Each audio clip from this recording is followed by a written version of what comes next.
करोड़ों रुपए खर्च करने पर भी नहीं मिलेगी, क्योंकि ये कोई कथा और भागवत नहीं है, ये अपनी व्यक्तिगत व्यथा है जो हम गुरु महाराज के समक्ष में बैठ करके उनके वचन आपके सामने कह रहे हैं। वे हमारे वचन नहीं है, वे गुरु महाराज के वचन है। हम में आप में कोई फर्क नहीं, हम तो आपके जैसे ही है। गुरु महाराज की वाणी है, इसको एक एक समझ लो और फिर रास्ता पकड़ लो और चल पड़ो, तो आपका कल्याण हो जाएगा। आपके घर के सब साकारी हो जाएंगे। जब आप भजन करोगे, पूजा करोगे, ध्यान करोगे, तो आपके नाती पंथी बच्चे देखेंगे कि हमारे बाबा पूजा कर रहे हैं और अच्छी बात करेंगे, शाकाहारी रहेंगे। जब शराब नहीं पीबेगी, मांस नहीं खाएगा, तो बुद्धि खराब काहे को होगी? तो पीछे तुम्हारी पीढ़ी समझ जाएगी। नहीं तो आजकल पीढ़ी को देख ही रहे हो क्या हाल हो रहा है, क्या हाल हो रहा है। इसलिए शाकाहारी रह करके कहते ना, एक बार कहा था उस मालिक ने, अरे इसमें बैठ करके एक बार इस सूरत को उस नाम से जोड़ देते जो आ रहा है शब्द, क्योंकि एक दो धार आई है, एक धार आने की थी और एक धार जाने की थी। जो आने की धार से तो आपको भेज दिया, लेकिन जाने की धार को आप भूल गए। और कहा था उन्होंने कि आप घबराओ नहीं, हम दो धार दे रहे हैं, एक से हम भेज रहे हैं और एक से आप चलिए आना।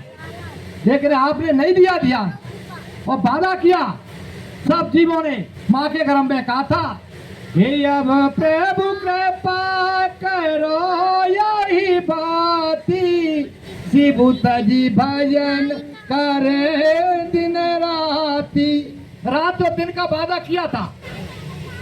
हे मालिक, हमारे ऊपर दया कर दो तो हम भजन करेंगे, हम भी अपनी जीव आत्मा का कल्याण करेंगे। इसके लिए देवी और देवता इस मनुष्य शरीर के पाने के लिए तरस रहे हैं और हमने अपना जीवन एक एक श्वास का ऐसे ही निकाल दिया। अरे इसमें अपने पावर को पहचानो, अपनी शक्ति को पहचानो, ये झूठे जंजाल से दूर हो जाओ। नहीं तो 4 खाने और 84 रखियोनियां। आप इसको सही तरीके से एक रस्सी थोड़ी सी ले बांधो, इसको पीछे भी बांधो आगे भी बांधो, एक रस्सी इधर से ले, इसको ऊपर कर दो पर्दास। तो कहते हैं ना, ये बड़े भाग से मनुष्य शरीर हमको आपको मिला। आप इसको ऐसे ही समझ रहे हो, ये पैसे से मिलने वाला नहीं है। आप सारे संसार के हीरे जवाहरात दौलत पैसा इकट्ठा कर लो और इकट्ठा होकर के उसको कहो भगवान से कि हमको मनुष्य शरीर दे दो, आपको नहीं मिलेगा। अगर लाइन लग जाए कई आदमी बनने की, पैसा जमा होकर के आदमी बन रहे हैं ना, तो ये संसार वाले और पैसे वाले तुमको लाइन में नहीं लगने देंगे, रास्ते में ही आपके पैसे छुड़ा लेंगे। तुमने कितने अच्छे कर्म किए, इतने अच्छे कर्म देवताओं के भी नहीं है और आपने अच्छे किए और आप जो है सोच ही नहीं पा रहे हो हम क्या करें। फिर 4 खाने 84 लखियोनियां और वो काल प्रभु इंतजार कर रहा है कि हमारे पास कब आती है। उसका खेल डाला, उसमें डालेगा, पशु पक्षी की योनि में डालेगा। जब इसमें से प्राण निकलते हैं, जब एक दो छोटी सी आवाज जब देता है और हर भाई सीधे बोलेगा, अरे राय सिंह हमारे मकान को खाली करो। बस इतनी आवाज धीरी है उसकी कि पड़ोसी भी नहीं सुन सकता। और राय सिंह ने जैसे ही सुना आवाज को तो बोलना बंद, दिखाई देना बंद, चलना फिरना बंद, हाथ पैरों का हिलना बंद। लोग वाग कहेंगे अभी तो राय सिंह सच्चे तो बोल रहे थे, अब क्या हो गया, एकदम सब बंद हो गया। इतनी मार मारेगा, इतनी मार मारेगा। अभी आपने देखा कहाँ है कि वो कैसी मार मारते हैं। आप एक बार जब देख लो तब तो कहते हैं जन्मत मरण तुसा दुख होई, जन्मते वक्त और मरते वक्त इसी रामायण में इतनी पीड़ा होती है कि 1000 पीछी अगर एक साथ डंक मार दे तब भी उनका इतना कष्ट नहीं है जितना कष्ट जीवात्मा को निकलने में और आने जाने में। इस पीड़ा से मुक्त करने के लिए संत सदगुरु आए और उन्होंने रास्ता खोला और जीवात्मा चलने लगी और तैयारी करने लगी। ऐसी भी जीवात्माएं हैं जो आने जाने लगी हैं, ऐसी जीवात्माएं भी हैं जो आना जाना शुरू हो गया उनका। आप कर ही नहीं रहे हो, करो तो खुद। ये शरीर हमको मिल गया, नाजायज फायदा मत उठाओ। एक बार इस मनुष्य शरीर में बैठ करके उस मालिक को याद करते हुए और प्रार्थना कर लेते तो कहते ना, तो काम क्या होगा पता है कि जा सुना मैं सुमिरता एक बारा उतर नर भव सिंध पारा। एक बार सूरत को अगर शब्द नाम मिल जाए तो इसमें से निकल जाए, पकड़ के चली जाए, वही तो धार है।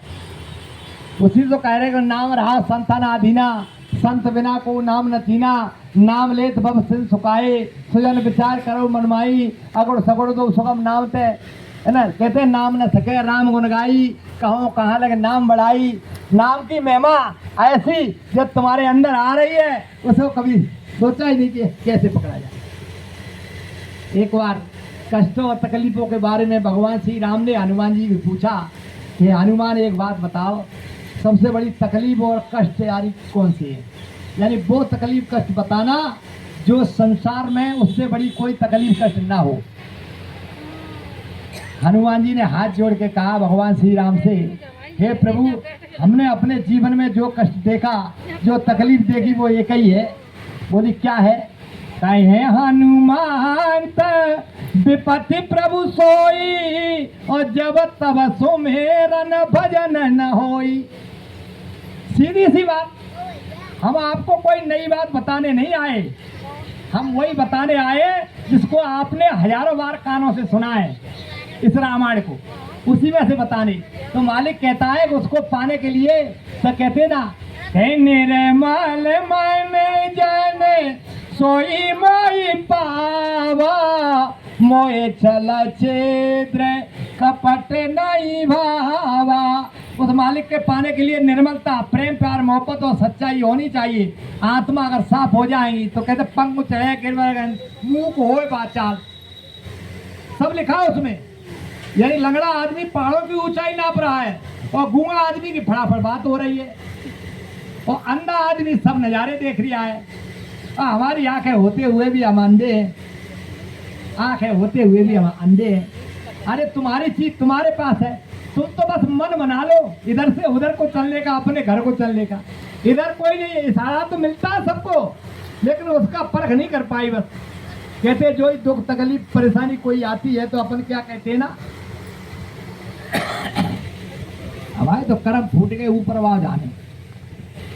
ईमानदारी से बताओ, ऊपर से तुम तो कौन सी खबर आई, चिट्ठी आई थी, तुम ऊपर वाली बात करता हो? क्योंकि ये सूरत को पता है, इसलिए उसी के द्वारा शरीर चल रहा है। और ऊपर को हाथ क्यों करती है, इसलिए उधर ही से आई है, सीधी बात, इसलिए उसको पता है। हमको इस संसार में नहीं पता है। उधर इधर से जब उधर निकलेगी ना तब नजारा क्या होगा।